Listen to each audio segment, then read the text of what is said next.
YouTube channel परीक्षा सहपाठी में आप सभी का हार्दिक स्वागत है। Good evening to all of you. मैं रितु। चलिए आज जो हम करेंगे, हम पेपर फर्स्ट का जो आपका सीटेट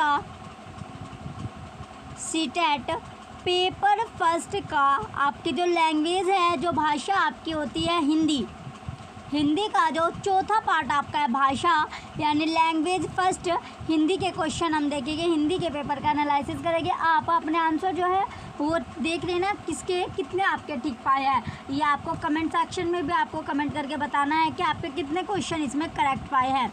चलिए अब आपका जो क्वेश्चन है 91 क्वेश्चन आपका दिया गया है। इसमें बताया गया है पठन के तरीकों का पाठक को क्या करना चाहिए से मिलान कीजिए। तो पठन के तरीके आपको दिया गया और पाठक को क्या करना चाहिए, इससे आपको मिलान इसमें करना है। तो सबसे पहले आपका जो एक तो है आपका अनुमान, क्या है इसमें अनुमान से क्या तात्पर्य है। जो अनुमान आपका है यानी पाठ्य सामग्री किस बारे में है, यह जानने के लिए शीर्षकों और चित्रों का प्रयोग करना चाहिए। तो और फिर आपका सेकंड यानी बी आपका दिया गया है निष्कर्ष निकालना। क्या निकालना? निष्कर्ष निकालना। तो निष्कर्ष निकालने में आपका लेखक कैसे लिखते हैं, इसके आधार पर यह सुनिश्चित करना चाहिए कि लेखक क्या महसूस करते हैं। आगे अब आपका है संदर्भ से जोड़कर अर्थ निकालना। जो संदर्भ होता है, जो कंटेक्स्ट होता है, उससे जोड़कर अर्थ निकालना। क्या निकालना? अर्थ। तो इसका क्या होगा? अर्थ निकालना। यह आपका हो जाएगा अपरिचित शब्दों को समझने के लिए पाठ्य सामग्री के कुछ हिस्सों में मदद लेनी चाहिए। नेक्स्ट अब आपका है गहन पठन। क्या? जो गहन पठन आपका होता है, तो गहन पठन क्या है आपका? गहन पठन का आपका है पाठ्य वस्तु में भाषा का किस तरह से प्रयोग किया गया है, इस पर ध्यान केंद्रित करना चाहिए। पांचवा आपका ई पाठ्य वस्तु के संयोजन की पहचान। यह आपका शीर्ष कथन या प्रस्तावना पर ध्यान देते हुए यह देखना चाहिए कि सूचनाएं किस तरह से संरचित की गई है। तो इसमें जो आपका सीक्वेंस बना क्वेश्चन फर्स्ट का, ये बना आपका ए का पांचवा, बी का पहला, सी का दूसरा, डी का चौथा और ई का तीसरा आपका बनता है। नेक्स्ट क्वेश्चन है क्वेश्चन नंबर 92। उस युक्ति का चयन कीजिए जो नीचे दिए गए उदाहरण से मेल खाती है। जो एग्जाम्पल आपको नीचे दिए गए हैं उससे मेल खाती है। मैं भाषा पर ध्यान केंद्रित रखती हूँ। मैं इस बात का पूरा ध्यान रखती हूँ कि यह सही है। तो क्या सही है? ऑप्शन फर्स्ट स्वयं निरीक्षण, ऑप्शन सेकंड पुनरावृत्ति करना, दोहराना, ऑप्शन थर्ड परभाषा व्यवहार ट्रांसलैंग्विज्म, ऑप्शन फोर्थ याद करना। तो राइट आंसर क्या है इसका? ऑप्शन फर्स्ट स्वयं निरीक्षण। ऑप्शन फर्स्ट इसका राइट होगा। नेक्स्ट क्वेश्चन है 93। कक्षा सेकंड के विद्यार्थी एक कविता गा रहे हैं। यह मेरी नाक है, ये मेरे कान है। यह कविता गाते समय वे शरीर, जो आपका बॉडी पार्ट्स है यानी शरीर के अंगों का नाम लेते हैं, उस अंग को स्पर्श करते हैं, टच करते हैं। अध्यापिका जो टीचर है वो किस विधि का प्रयोग कर उन्हें सिखा रही है। तो कौन सी वो विधि है या टेक्निक है जिसके हेल्प से जो टीचर है वो स्टूडेंट को सिखा रही है। ऑप्शन फर्स्ट समग्र भौतिक प्रतिक्रिया, ऑप्शन सेकंड संप्रेषणात्मक भाषा शिक्षण, ऑप्शन थर्ड विभिन्न दर्शन ग्राह्य, ऑप्शन फोर्थ सव्य भाषिक। तो राइट आंसर क्या होगा इसका? ऑप्शन फर्स्ट समग्र भौतिक प्रतिक्रिया का वो यूज़ कर रही है, प्रयोग कर रही है। नेक्स्ट क्वेश्चन है 94। विद्यार्थी पिछली इकाई से शब्द लेकर 5 प्रश्नों के उत्तर समूह में देने का काम कर रहे हैं। वे अपने सवालों को दूसरे समूहों के साथ अदला बदली करती है और सवालों के उत्तर देने की कोशिश करती है। यह किसका उदाहरण या एग्जाम्पल है? ऑप्शन फर्स्ट पठन आकलन, ऑप्शन सेकंड प्रश्न पोषण फीडबैक, ऑप्शन थर्ड सहपाठी आकलन, ऑप्शन फोर्थ स्वयं आकलन। तो इसका राइट आंसर क्या है आपका? जो सहपाठी आपका है आकलन। क्वेश्चन 94 का ऑप्शन थर्ड राइट है। नेक्स्ट क्वेश्चन है 95। मुझे यह काम बहुत ही पसंद है जब अध्यापिका मुझे एक कार्ड देती है जिस पर कोई शब्द या वाक्य लिखा होता है। मैं उससे संबंधित अभिनय करती हूँ और समूची कक्षा उस शब्द वाक्य के बारे में अनुमान लगाती है। शिक्षार्थी की प्राथमिकताओं के साथ शिक्षार्थी की टिप्पणी की पहचान करनी है, आइडेंटिफाई करनी है। कैसे? ऑप्शन फर्स्ट आपका दिया गया है, जब मैं कार्ड से वाक्य को याद करती हूँ तो मुझे भाषा अच्छी तरह से याद रहती है। ऑप्शन सेकंड, जब मैं सुनती हूँ तो मुझे भाषा अच्छी तरह से याद रहती है। ऑप्शन थर्ड, जब मैं गतिबोधक तरीके से संलग्न रहती हूँ तो मुझे भाषा अच्छी तरह से याद रहती है। ऑप्शन फोर्थ, जब मैं देखती हूँ तो मुझे भाषा अच्छी तरह से याद रहती है। तो राइट आंसर क्या है इसका? ऑप्शन थर्ड, जब मैं गतिबोधक तरीके से जो संलग्न रहती हूँ तो मुझे क्या जो भाषा है वो अच्छी तरह से याद रहती है, लर्न रहती है। नेक्स्ट क्वेश्चन है 96, निम्नलिखित कथनों को पढ़िए तथा सही विकल्प का चयन कीजिए। अभिकथन आपको दिया गया है, विद्यालय में प्रवेश करने वाले सभी बच्चे अपनी आयु अनुसार भाषा के सक्षम प्रयोगकर्ता होते हैं। रीज़न, भाषिक और सांस्कृतिक विविधता के कारण वे अपनी योग्यता जो उनकी कैपेबिलिटी होती है उसका प्रदर्शन नहीं कर पाते। तो जो प्रदर्शन क्यों नहीं कर पाते? तो इसमें जो आपका है असर्शन क्या है, इसमें सही आपका होगा, लेकिन रीज़न इसमें गलत आपका है। तो राइट आंसर इसका ऑप्शन फर्स्ट है, ए सही है परंतु आर गलत है। नेक्स्ट क्वेश्चन है 97, कक्षा 5वीं का मंजीत अपने अध्यापक से अलग शैली में बात करता है, अपने मित्रों से कुछ अलग तरह से और एक 2 वर्षीय बच्चों से कुछ अलग तरह से बात करता है। इसका तात्पर्य यह हुआ कि मंजीत जानता है कि यह सामाजिक स्थितियों में भाषा का प्रयोग किस तरह से करना है। भाषा के इस गुण को किस रूप में जाना जाता है? ऑप्शन फर्स्ट उपयोगितावादी, ऑप्शन सेकंड अर्थगत, ऑप्शन थर्ड वाकगत, ऑप्शन फोर्थ प्रकृतिवादी। तो इसमें राइट आंसर क्या है आपका? ऑप्शन थर्ड वाकगत इसका राइट होगा। नेक्स्ट क्वेश्चन है 98, एक माँ ने इस बात की ओर ध्यान दिया कि उसकी बच्ची कभी कभी ऐसे शब्द बोल जाती है जो ना तो उसने कभी किसी वयस्क से सुने और ना ही अपने भाई बहनों से सुने है। इस बात को लेकर वह भ्रमित है क्योंकि उसका मानना है कि बच्चे अपने परिवार और आसपास के परिवेश में लोगों का अनुकरण करके भाषा सीखते हैं। उसका यह मत किससे प्रतिनिधित्व जो प्रतिध्वनित या फिर मेल खाना होता है, तो किससे मेल खाएगा? ऑप्शन फर्स्ट रचनावाद, ऑप्शन सेकंड व्यवहारवाद, ऑप्शन थर्ड बहुभाषावाद, ऑप्शन फोर्थ सहजवाद या प्राकृतवाद। तो इसका राइट आंसर क्या है आपका? ऑप्शन फर्स्ट रचनावाद आपका होगा। नेक्स्ट क्वेश्चन है 99, कौशलों के उस समूह को क्या कहेंगे जो बच्चे औपचारिक पठन निर्देश शुरू करने से पहले विकसित कर लेते हैं और जो के बाद के अकादमिक कौशलों के बुनियाद प्रदान करता है? ऑप्शन फर्स्ट उद्गामी गुणधर्म, ऑप्शन सेकंड उद्गामी पाठ्यचर्या, ऑप्शन थर्ड उद्गामी साक्षरता, ऑप्शन फोर्थ उद्गामी इमर्जेंट समाधान। राइट आंसर क्या है इसका? ऑप्शन थर्ड उद्गामी साक्षरता राइट होगा। नेक्स्ट क्वेश्चन है 100, एक दादी नानी अपने घर में छोटे बच्चों को पुस्तकों से कहानियाँ पढ़कर सुनाना पसंद करती है। इस तरह से वह उन्हें पुस्तकों व नए विचारों से परिचित करवाती है और बच्चे भी इस प्रक्रिया में सक्रिय रूप से संलग्न रहते हैं। इस तकनीक को किस रूप में जाना जाता है? ऑप्शन फर्स्ट संभाषिक पठन, ऑप्शन सेकंड साझा पठन, ऑप्शन थर्ड सैश्वर पठन, ऑप्शन फोर्थ मॉडल पठन। तो राइट आंसर क्या है इसमें? सैश्वर पठन आपका राइट होगा, ऑप्शन थर्ड। नेक्स्ट क्वेश्चन है 101, पठन सिखाने का वह उपागम जिसमें मूल तत्वों जैसे वर्ण और स्वनिम से शुरू किया जाता है और जिसमें बच्चों को यह सिखाया जाता है कि समग्र रूप से पठन सीखने से पहले स्वनिम को शब्दों से मिलाया जाता है, इस उपागम को क्या कहेंगे? तो इस उपागम को क्या कहते हैं? ऑप्शन फर्स्ट समग्र भाषा उपागम, ऑप्शन सेकंड अधोमुखी बॉटम अप उपागम, ऑप्शन थर्ड संरचनात्मक उपागम, ऑप्शन फोर्थ शीर्ष अधोमुखी टॉप डाउन उपागम। तो राइट आंसर क्या है इसका? ऑप्शन थर्ड संरचनात्मक उपागम राइट होगा।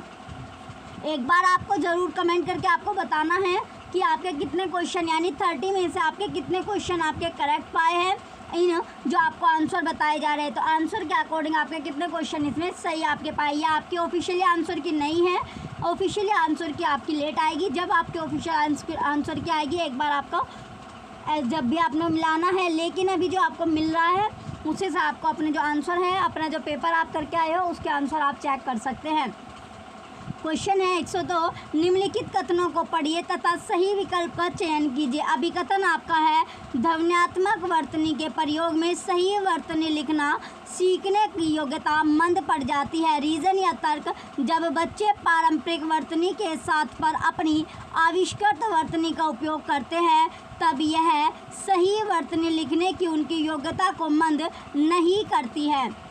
तो इसमें जो क्वेश्चन 102 है, इसमें क्या आपका, यानी इसमें जो असर्शन और रीज़न दोनों के दोनों क्या है, सही आपके हैं, और जो रीज़न है वो असर्शन की सही व्याख्या भी कर रहा है। तो राइट आंसर इसका ऑप्शन 4 होगा। ए और आर दोनों सही है, आर ए की सही व्याख्या है।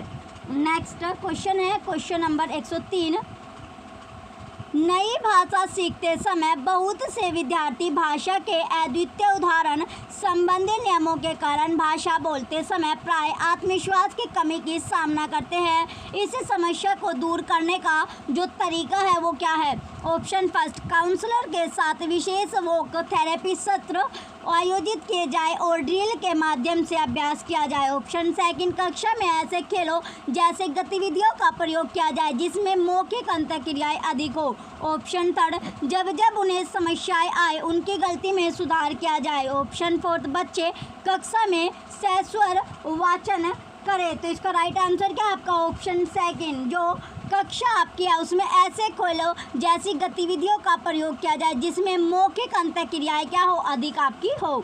नेक्स्ट क्वेश्चन है क्वेश्चन नंबर 104, 104 क्वेश्चन है आपका, कक्षा तीसरी की अध्यापिका अपने शिक्षार्थियों को नई शब्दावली से परिचित करवा रही है। निम्नलिखित में से कौन सा नई शब्दावली सिखाने का प्रभावशाली तरीका है? ऑप्शन फर्स्ट, अध्यापिका स्थिति विशेष के अनुसार उस शब्द का अर्थ समझाने की कोशिश करे। ऑप्शन सेकंड, अध्यापिका बच्चों को शब्दों की ठोस परिभाषा बताए। ऑप्शन थर्ड, अध्यापिका श्यामपट्ट पर शब्द का अर्थ लिखे और शिक्षार्थियों को उसे याद करने के लिए कहे। ऑप्शन फोर्थ, अध्यापिका शब्दों के विलोम शब्द बताए और बच्चों की भाषा में उन शब्दों के अर्थ बताए। तो इसका राइट आंसर क्या है आपका? ऑप्शन फर्स्ट, अध्यापिका स्थिति विशेष के अनुसार उस शब्द का अर्थ समझाने की कोशिश करे, ट्राई करे। नेक्स्ट क्वेश्चन है क्वेश्चन नंबर 105, भाषा सीखना किससे संबंधित है? जो भाषा सीखना है वो किससे संबंधित आपकी होगी? तो language learning relate to. Option first, उत्पाद। ऑप्शन सेकंड, प्रक्रिया। ऑप्शन थर्ड, कौशल। ऑप्शन फोर्थ, अर्जन। तो इसका राइट आंसर क्या है आपका? अर्जन। क्वेश्चन नंबर 105 का ऑप्शन फोर्थ, अर्जन इसका राइट आंसर होगा। नेक्स्ट, अब आपको निर्देश आपको दिया गया है, निम्नलिखित काव्यांश को पढ़कर पूछे गए प्रश्नों प्रश्न संख्या 106 से 111 तक सही सबसे उपयुक्त उत्तर वाले विकल्प को आपको चुनना है। तो पहले आपको काव्यांश पढ़ना है। काव्यांश से आपके 106 से लेकर 111 तक जो क्वेश्चन बनेंगे उनका आंसर आपको काव्यांश पढ़कर ही मिलेगा। तो सबसे पहले हम काव्यांश इसमें पढ़ते हैं। काव्यांश आपको दिया गया, आया समय उठो तुम नारी, युग निर्माण तुम्हें करना है, आज़ादी की खुदी नींव में तुम्हें प्रगति पत्थर भरना है, अपने को कमज़ोर ना समझो, जननी हो संपूर्ण जगत की गौरव हो। तो इसमें क्वेश्चन नंबर 106 आपका है, कविता का जो मुख्य स्वर है, जो मेन जो स्वर है वो क्या है? तो मेन स्वर इसमें क्या था? ऑप्शन फर्स्ट, स्वतंत्रता। ऑप्शन सेकंड, स्त्री शक्ति। ऑप्शन थर्ड, गौरव गाथा। ऑप्शन फोर्थ, युग निर्माण। तो जो कविता का मुख्य स्वर था वो क्या था? स्त्री नारी के ऊपर। तो स्त्री नारी यानी जो नारी आपके है तो नारी शक्ति के ऊपर ये था। किसके ऊपर? जो नारी शक्ति है उसको उठने के लिए, यानी उसी का ये मुख्य स्वर है। तो इसका राइट आंसर क्या आपका? ऑप्शन सेकंड, स्त्री शक्ति राइट होगा। नेक्स्ट क्वेश्चन है क्वेश्चन नंबर 107, कविता के अनुसार स्वतंत्रता प्राप्ति में स्त्री की भूमिका डैश है। तो स्त्री की जो भूमिका है स्वतंत्रता प्राप्त करने में वो क्या है? ऑप्शन फर्स्ट, अप्रासंगिक। ऑप्शन सेकंड, नगण्य। ऑप्शन थर्ड, औसत। ऑप्शन फोर्थ, संज्ञान योग्य है। तो इसका राइट आंसर क्या है आपका? संज्ञान के योग्य है। ऑप्शन फोर्थ राइट होगा। नेक्स्ट क्वेश्चन है क्वेश्चन नंबर 108, स्त्री के लिए किस विशेषण का प्रयोग नहीं किया गया है? जो स्त्री है उसके लिए कौन सा वो विशेषण है जिसका यूज़ नहीं किया गया है? ऑप्शन फर्स्ट, गौरव। ऑप्शन सेकंड अबला, ऑप्शन थर्ड सबला, ऑप्शन फोर्थ नीव। तो किसका नहीं यूज़ किया गया है? अबला का इसमें यूज़ नहीं किया गया है। तो जिसका यूज़ जो है वो नहीं किया गया वो है अबला। नेक्स्ट क्वेश्चन है 109, स्त्री की निर्माणकारी शक्ति का भाव कविता की किस पंक्ति में निहित है? तो जो स्त्री का जो निर्माणकारी यानी कंस्ट्रक्टिव जो शक्ति है, जो पावर है, उसका जो इमोशन है वो कविता में कौन सी लाइन में निहित है? ऑप्शन फर्स्ट कमजोर ना समझो, ऑप्शन सेकंड जननी हो संपूर्ण जगत की, ऑप्शन थर्ड युग निर्माण तुम्हें करना है, ऑप्शन फोर्थ आज़ादी की खुदी नींव। तो इसमें राइट आंसर क्या होगा? इसका राइट आंसर है जननी हो संपूर्ण जगत की। क्या हो? चलिए क्वेश्चन नंबर 109 का राइट आंसर इसमें ऑप्शन नंबर सेकंड है जननी हो संपूर्ण जगत की। तो इसका राइट आंसर आपका होगा। नेक्स्ट क्वेश्चन है 110, कविता के अनुसार स्त्री को, तो जो पोयम आपने पढ़ी उसके अकॉर्डिंग आपको बताना है स्त्री को। ऑप्शन फर्स्ट आपका है जननी के रूप में ही रहना होगा, ऑप्शन सेकंड स्वयं की शक्ति को पहचानना होगा, ऑप्शन थर्ड गौरव गान करते रहना होगा, ऑप्शन फोर्थ पत्थर भरने का कार्य ही करना होगा। तो राइट आंसर क्या होगा इसमें? क्वेश्चन 110 का राइट आंसर आपका ऑप्शन सेकंड है स्वयं की शक्ति को पहचानना होगा। तो स्त्री जो है, तो नारी शक्ति जो है उसे क्या, यानी कि स्वयं की उसकी शक्ति है उसको उसे पहचानना होगा, आइडेंटिफाई उसको करना होगा। नेक्स्ट क्वेश्चन है 111, जननी हो संपूर्ण जगत की डैश पंक्ति में कौन सा अलंकार है? तो अलंकार इसमें कौन सा आपका है? ऑप्शन फर्स्ट यमक, ऑप्शन सेकंड रूपक, ऑप्शन थर्ड अनुप्रास, ऑप्शन फोर्थ उपमा। तो अलंकार इसमें कौन सा आपका है? उपमा। इसमें जो अलंकार है अनुप्रास अलंकार आपका है। नेक्स्ट क्वेश्चन है चलिए फिर से आपका एक गद्यांश आपका आएगा। अब निर्देश आपको दिया गया, निम्नलिखित गद्यांश को पढ़कर पूछे गए प्रश्नों प्रश्न संख्या 112 से 120 में सही सबसे उपयुक्त उत्तर वाले विकल्प को आपको चुनना होगा। तो पहले आपको एक गद्यांश आपको पढ़ना है, फिर आपको 112 से लेकर 120 तक जो क्वेश्चन है वो आपको गद्यांश से आपको मिलेंगे। तो एक बार आपको ज़रूर कमेंट करके आपको बताना है कितने क्वेश्चन आपके करेक्ट रहे। हिंदी के सेक्शन में 30 में से आपने कितने क्वेश्चन आपके राइट है। चलिए आपको अब आपका जो गद्यांश है वो हम पढ़ेंगे, गद्यांश से फिर इसके क्वेश्चन करेंगे। गद्यांश आपको दिया गया, अपने स्वार्थ या संस्कृति के कारण सामान्य व्यवहार में हम कितनी ही बार सबसे धन्यवाद बोलते हैं? तो यह कृतज्ञता सिर्फ उन्हीं तक सीमित क्यों? हमें मानव जन्म देने वाले ईश्वर के लिए और जलवायु, भोजन, ऊर्जा जैसे बहुत सारे उपहार देने वाली प्रकृति के लिए भी क्यों नहीं हम ईश्वर से संवाद करें कि वह हमारे हृदय में पवित्रता, सद्गुणों के प्रकाश को आलोकित करे। दुखों के कारण तो हमारे विकार है, बुराइयां है, हर बुराई अज्ञान के अंधकार में फैलती है, प्रकाश होते उसका सामर्थ्य खत्म हो जाता है। सुख दुख दोनों ही हमारे कर्मों के फल है। हमें समझना चाहिए कि बिना दुख भोगे सुख नहीं पाया जा सकता है। मानवीय पुरुषार्थ करते रहे, मन की कोठरी को स्वच्छ रखे, जहाँ जरूरत हो प्रायश्चित भी अवश्य करे। कौन जाने कब किस रूप में प्रभु किस माध्यम से सहायक हो जाए। ईश्वर के प्रति आभार प्रकट करना एक ऐसा अचूक तरीका है जो हमें असंतुष्टि और ईर्ष्या जैसे निष्कष्ट बातों से ऊपर उठाता है, और यही हमारे जीवन का मूलभूत लक्ष्य है। तो चलिए अब इसके क्वेश्चन आपके आते हैं। क्वेश्चन नंबर 112 है, गद्यांश के अनुसार सबसे धन्यवाद कहने का कारण नहीं है। तो जो कारण नहीं है, रीज़न नहीं है, वो आपको बताना है। ऑप्शन फर्स्ट स्वभाव, ऑप्शन सेकंड संस्कृति, ऑप्शन थर्ड दया, ऑप्शन फोर्थ स्वार्थ। तो राइट आंसर क्या होगा इसका? राइट आंसर ऑप्शन सेकंड है संस्कृति आपका राइट आंसर होगा। नेक्स्ट 113 क्वेश्चन है, हर बुराई अज्ञान के अंधकार में फैलती है से तात्पर्य है। ऑप्शन फर्स्ट अज्ञानता के कारण बुराइयां फैलती है, ऑप्शन सेकंड अंधेरा सब बुराइयों की जड़ है, ऑप्शन थर्ड अज्ञानी व्यक्ति बुराइयां फैलाता है, ऑप्शन फोर्थ अंधेरा होते ही बुराइयां फैल जाती है। तो इसका राइट आंसर आपका ऑप्शन फर्स्ट होगा। अज्ञानता के कारण जो बुराई है वो क्या होती है? स्प्रेड हो जाती है। स्प्रेड यानी फैल जाना। स्प्रेड का मतलब क्या होना? फैलना। स्प्रेड का जो अर्थ होता है वो फैलना आपका होता है। नेक्स्ट क्वेश्चन है 114, सुख दुख का कारण है। तो सुख दुख का जो रीज़न है, जो कारण है, वो क्या होगा? ऑप्शन फर्स्ट कर्म, ऑप्शन सेकंड दुर्भाग्य है, ऑप्शन थर्ड प्रारब्ध, ऑप्शन फोर्थ भाग्य है। तो क्या होता है? कर्म आपका होता है। सुख दुख क्या है? कर्म आपका होता है। नेक्स्ट क्वेश्चन है 115, गद्यांश के अनुसार प्रायश्चित के साथ साथ मानव को क्या करना चाहिए? ऑप्शन फर्स्ट दुख भोगना, ऑप्शन सेकंड पुरुषार्थ, ऑप्शन थर्ड सुख भोगना, ऑप्शन फोर्थ सफाई करना। तो राइट आंसर क्या है इसका? Option third. क्या यानी तो इसमें सुख भोगना, ऑप्शन थर्ड राइट है। नेक्स्ट 116 क्वेश्चन है, मन की कोठरी को स्वच्छ रखे से तात्पर्य है?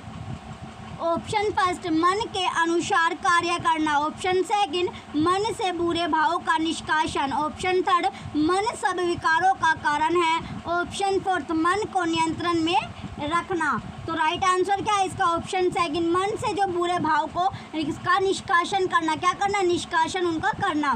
नेक्स्ट 117 क्वेश्चन है, जीवन का मुख्य जो लक्ष्य है, जो मेन जो है आपका वो क्या है? यानी लक्ष्य जो आपका होता है वो क्या है? ऑप्शन फर्स्ट ईश्वर से ऊपर उठना, ऑप्शन सेकंड ईश्वर के प्रति आभार प्रकट करना, ऑप्शन थर्ड ईश्वर के प्रति अनास्तिक, ऑप्शन फोर्थ ईश्वर की भक्ति करना। तो इसका राइट आंसर क्या है आपका? ऑप्शन फर्स्ट ईर्ष्या जो होती है, ईर्ष्या क्या जो ईर्ष्या होती है उससे ऊपर उठना, या घृणा जो होती है ईर्ष्या करना किसी से, तो उससे ऊपर उठना।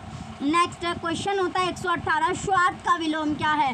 ऑप्शन फर्स्ट परोपकार, ऑप्शन सेकंड स्वार्थ प्राणियता, ऑप्शन थर्ड निस्वार्थ, ऑप्शन फोर्थ परियोजन। तो राइट आंसर क्या है इसका? ऑप्शन थर्ड निस्वार्थ राइट होगा। नेक्स्ट क्वेश्चन है 119, मानवीय शब्द में प्रत्यय, तो जो मानवीय शब्द है उसमें जो प्रत्यय होगा वो क्या होगा? प्रत्यय क्या होता है आपका? बाद में लगने वाला प्रत्यय होता है जो बाद में लगता है। ऑप्शन फर्स्ट ई है, ऑप्शन सेकंड ई है, ऑप्शन थर्ड ई है और ऑप्शन फोर्थ आपका वी है। तो राइट आंसर क्या है इसमें? ई है। तो जो मानवीय आपका होता है क्या होता है? मानवीय। तो इसमें क्या इसका ये आपका हो गया मानवी, मानव प्लस ये आपका होगा, तो ये क्या होगा? मानवीय आपका हो जाएगा। नेक्स्ट क्वेश्चन है क्वेश्चन नंबर 120, कौन सा शब्द युग्म समूह से भिन्न है? जो समूह से भिन्न होगा, ऑप्शन फर्स्ट अंधकार अंधेरा, ऑप्शन थर्ड ज्ञान अज्ञान, ऑप्शन थर्ड शुद्ध अशुद्ध, ऑप्शन फोर्थ सुख और दुख। तो इसमें से जो डिफरेंट ग्रुप आपका है, डिफरेंट जो है वो आपको चुनना है। तो इसमें क्या ये तीनों जो है आपका ज्ञान अज्ञान शुद्ध अशुद्ध और सुख दुख, ये क्या है आपके? ये आपके है विलोम शब्द, तीनों आपके विलोम शब्द है, विलोम शब्द है। लेकिन अंधकार और अंधेरा क्या है? ये आपका पर्यायवाची है। तो इसमें सबसे डिफरेंट कौन होगा? ऑप्शन नंबर फर्स्ट आपका राइट है, अंधकार और अंधेरा ये आपका पर्यायवाची है। बाकी जो तीनों आपको दिए गए, तीनों क्या है? विलोम शब्द आपके दिए गए हैं। तो ग्रुप से डिफरेंट आपको बताना था, इसका ऑप्शन फर्स्ट अंधकार और अंधेरा इसका राइट आंसर होगा। चलिए आपको ये कमेंट सेक्शन में कमेंट करके आपको ज़रूर बताना है कि आपके हिंदी में पेपर फर्स्ट में कितने क्वेश्चन आपके सही रहे, कितना स्कोर आपने किया है, ये आपको कमेंट करके ज़रूर बताना है। चलिए आपको जो क्लास है वो कैसी लगी ये भी आपको कमेंट सेक्शन में आपको बताना है। चलिए जो भी बच्चे चैनल पर नए हैं वो चैनल को सब्सक्राइब करके रखें, वीडियो को लाइक कीजिए, कमेंट कीजिए और वीडियो को ज़्यादा से ज़्यादा आप शेयर कीजिए। Thank you.